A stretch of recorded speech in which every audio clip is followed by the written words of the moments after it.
It's mid-April and it's sunny Sheffield, and here we are at PTQ Formaldehyde. What's it called? Theros. Theros, apparently, is the set after Dragon's Gate anyway. So it's a standard PTQ. And as always, we're going to be doing some coverage of the later rounds when stuff starts to get interesting. But for now, it's kind of important to have a sort of a running theme going throughout. And what we sort of got from our feedback from last time is that a lot of people aren't really confident about turning up with a deck. And in fact, would you believe it, one of those people who in fact choked out of picking their deck at the last minute was our guy, Boomer. So Boomer, let's have a chat about all of this testing you've done and why you just couldn't find a deck at the end of the day. Originally, would have been 3.5, 4 weeks ago, about the same time we did the Manchester PTQ, I decided that I wanted to work on standard. I really wanted to have a go at standard. Yeah, because it's just such an amazing format at the moment, right? It's a wide open format for sure. It feels a lot more open than standards of the past have been. In the past, we've had very sort of one deck style formats. Core Blade would be the obvious option, where it's like, the format's 50% of it in one form or another. Delver's another. That was another sort of one deck format. This format is shaping up in a way where there are decks to beat, but there's nothing dominant, and that presents its own challenges in terms of deck building. So what I decided to do, we sat down with Rob Wagner, also Matt Light as well was part of our testing group as well. And Is this mainly Magic Online or? Well, for myself, I was preparing mainly through other means, building decks and testing them out at home kind of thing. Whether it was with proxies or stuff just written on back of paper, whatever, just to try and work the decks out. And I tested a bit with Rob Wagner with what we thought were the best two decks to start off with. And what were those decks? The main deck that we thought that was the deck to beat was the Junk Rights deck. We thought that was the deck to beat. We also had a couple of builds of our own. There was a sort of white, red, black deck was doing the rounds that we thought was really good at the time. So this was before the start of the PTQ season? Yes, it was. We didn't really get the first results until about a week or so into our test. So as PTQ Manchester finished, which was one of the last modern PTQs, that's when you went, right, let's get stuck into standard. Yeah, that's when we went, right, standard mode, go, let's see what we can come up with here. And we tried to do as much testing as we possibly could.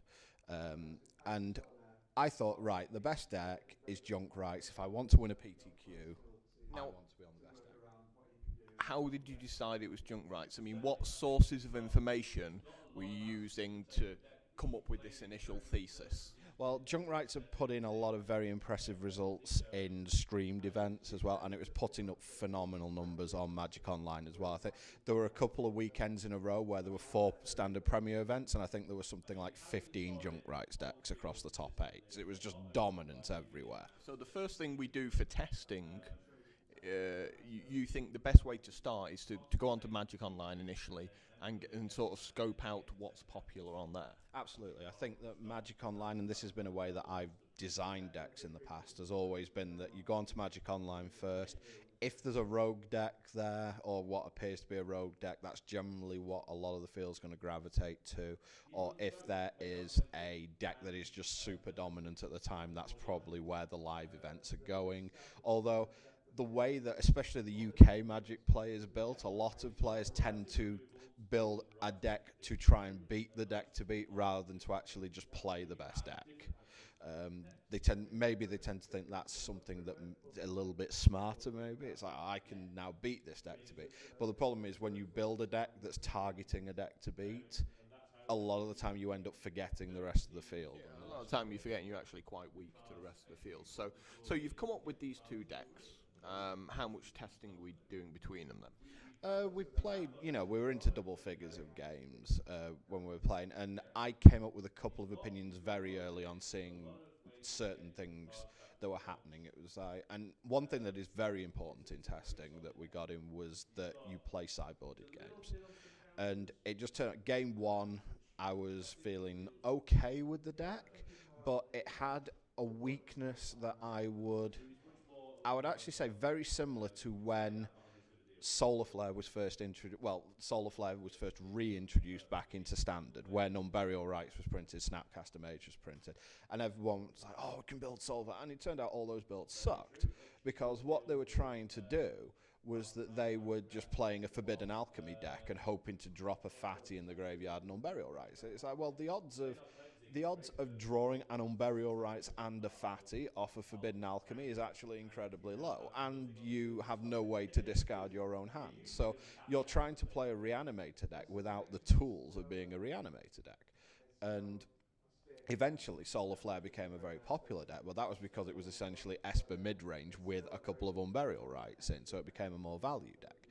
And the way I was seeing it was that the Rites deck to me just felt like I couldn't control enough what it was doing. There were just so many draws because it has a huge amount of mana in it. You know, it has 23 lands, 8 elves, and a bunch of mulches and grizzly salvages. So, you know, it's got a phenomenal amount of mana in it, but you just get those draws where the deck just does nothing. And my initial round, and I believe I said this to Rob Wagner when we were testing it, I literally just said, this deck is going to crap out on me at least once at a PTQ. And if that happens, I don't know if there is enough advantage to be found in this deck. I don't think there's a way that we can build it where it has enough advantage in a mirror, for example, in order for us to say, I'm not going to lose another game, another match all day. So we were looking at different opportunities at that point, because it just came to the fact where we were like, if you're playing the Junk Rights mirror, we don't think there's enough you can do. Unless your opponent's just flat out horrible. We didn't think there was enough that you could do in order to make that a favourable situation for you.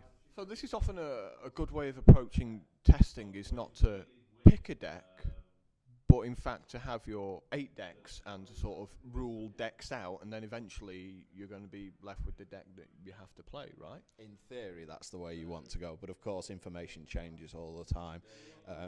We ended up testing the Naya Blitz deck for a while. That deck is phenomenally fast if it gets the correct draws.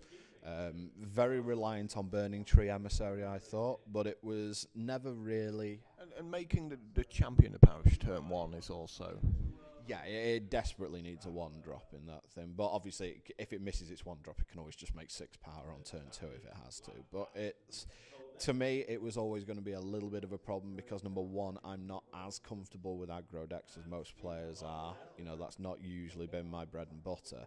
And the second thing being, I just didn't have the cards to build the deck. And it just looked like a few people were going to be on it that we knew. So it was just like, there's no way I'm going to be able to build this deck, I don't think. So that ended up being ruled out. So we moved into sort of the mid-rangey Bant style decks. And for a while we thought we had the format with the Bant control deck that we had, but I always just had this feeling around that. I was like, okay, this deck feels okay against Junk Rights, and it feels as good as you can feel against Naya Blitz. Naya Blitz has the feeling that we used to have in you know, days when you were playing against decks like Zombies and Affinity. It's like, it doesn't matter how much you play against it, at some point your opponent's just going to go turn 1 champion, turn 2 3 guys, and you're just going to go, well, I can't actually beat that. How did you feel about slipping the Wolf Run into the deck? I think that the mana can handle it because it's a Farseek deck. It's like I wouldn't want to try it in any other form of control deck, to tell you the truth. I know that there are some 4-colour decks which have gone like pretty much fully 4-colour control. I think that they can be a little greedy, but again, if you're going to win a PTQ, and in this country PTQs are just growing and growing and growing, you know, if you're going to win a PTQ, maybe you have to take a little bit of a risk and play a deck like that. And you know, as much as PTQs in this country are big, Magic Online PTQs are, you know, infinitely bigger still. So what are we looking at on Magic Online for PTQ now? Well, they're capped out at 1,024 players, I believe, and I think, you know, people register in advance because they believe that these tournaments can. So that's like 10 rounds Swiss. And then top 8? Yep, 10 round Swiss plus top 8. And because there's no ID function on Magic Online, you have to just play. So that makes for some, well, I would say not even a long day. It's going to be surely shorter than one of these events that's going to go for an hour each round. Well, Well, it really depends because you've got the clock. So it's like if people go to time, and it can happen, you end up with an Esper control or a bank control like playing against each other. You just go, you're like they're going, oh my god, and it can just go that long. Obviously, the later rounds can go quicker because if it's a load of just fast decks against each other, they just and it's not like the top 8 of a PTQ live where the PTQ top 8s are untimed. So it's so online you're still I do once remember playing in a pre-release, and we're sort of all at like loads of people around sort of the 5 and 1 region. Everyone finishes in sort of a limited pool around 20 minutes apart from a couple of guys both on 0 points who are then playing for the next 35 minutes. I think that's the one thing about Magic Online. That's the one thing that doesn't appeal to me. It's like you're not always sure when the next round's starting. Yeah, that can be a problem. But when you're live, you know how long the round's going to be, so you can go off, get something to eat, something like that. So getting back to the testing, we've now ruled out a couple of decks. What was left for you to explore at this point? I was looking mainly at Bank Control and Esper Control. Were going to be the 2 decks I was looking at. But the problem that I had was that it was a build-based problem. The Esper Control deck I really liked was a deck that Sam Black built, which the traditional Esper decks tend to be built around Jace Memory Adept and Drownyard. So you literally are just keep the board clear at any circumstances. Some of the decks even have like 8 Wraths in them. And it's a case just keep the board clear at any circumstance and mill your opponent out, which is fine in theory.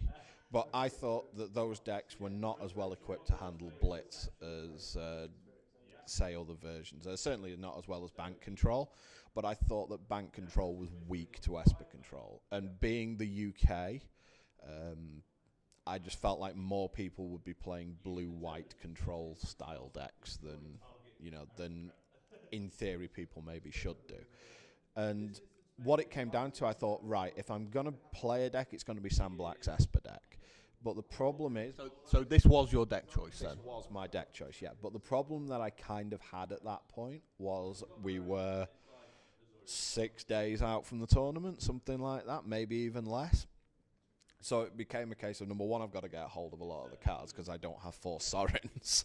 And I just thought, in 6 days, can I learn this deck well enough to not make an utterly hideous mistake at some point? I mean, you can get away with a hideous mistake in a 60-person PTQ. I mean, I've done it in the past when but this is 200 players. Yeah, I mean, when I first PTQ top 8, and I'm sure Neil Rigby or someone like that will tell you the same thing.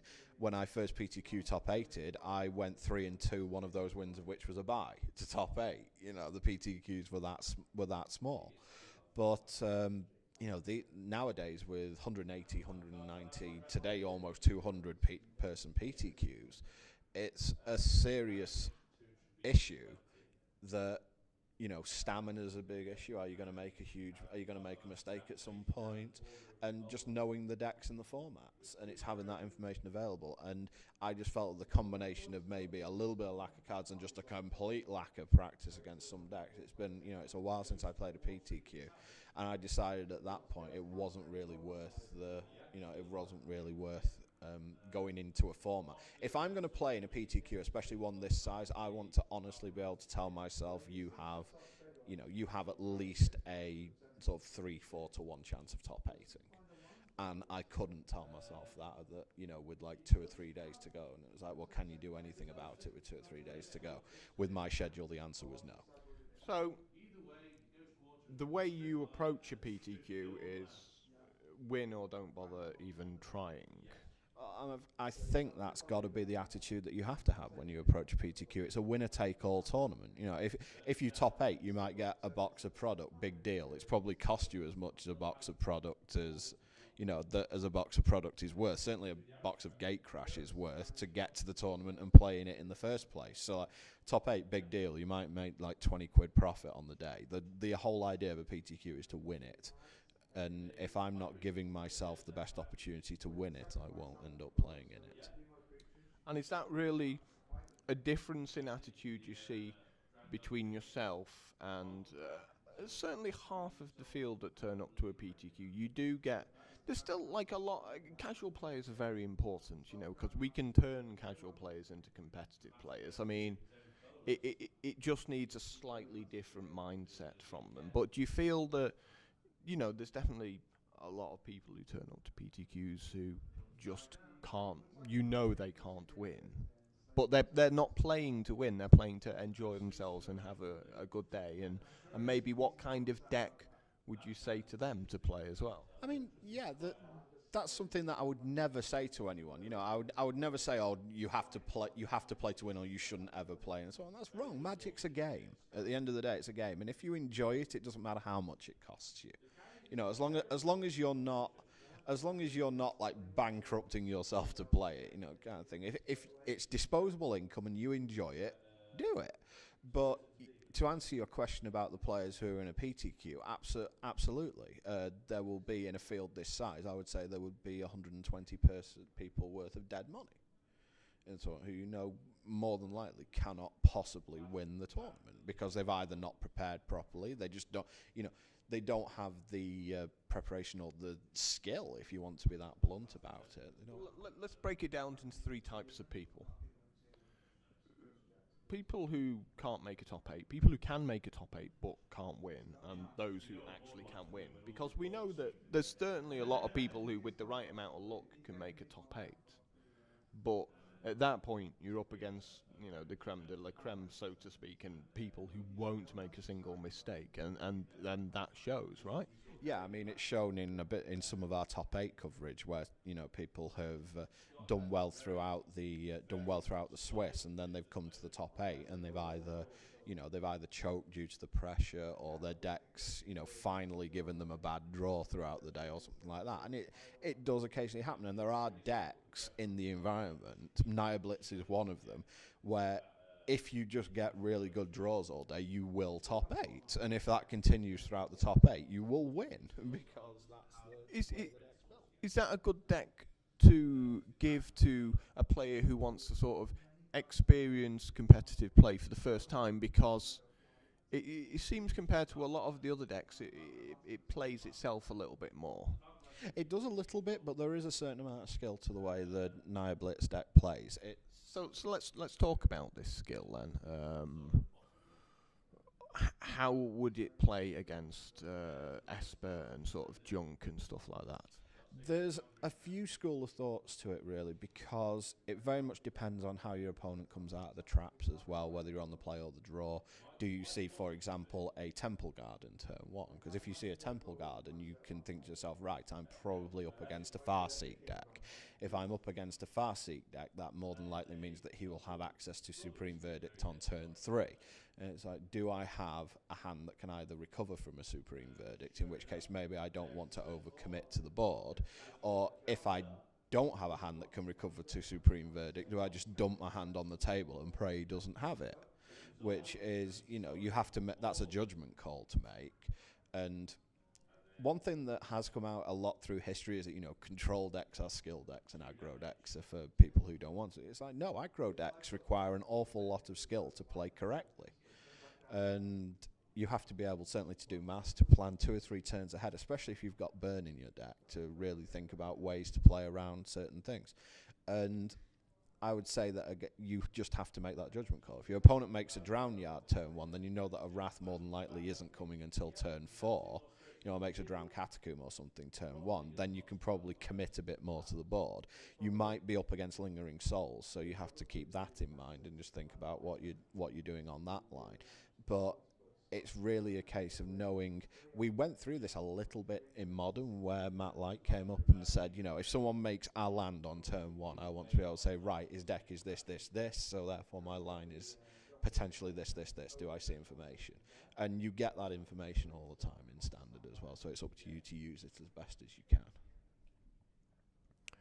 So, you had a look round the field as they're getting into the rounds, and we've seen some good players here. I mean, have you actually seen any players and sort of what they're playing, and maybe how you expect them to do all day? What I've seen a little bit of, which has surprised me a bit, is the Aristocrats deck. I've seen quite a bit of that knocking round at the moment.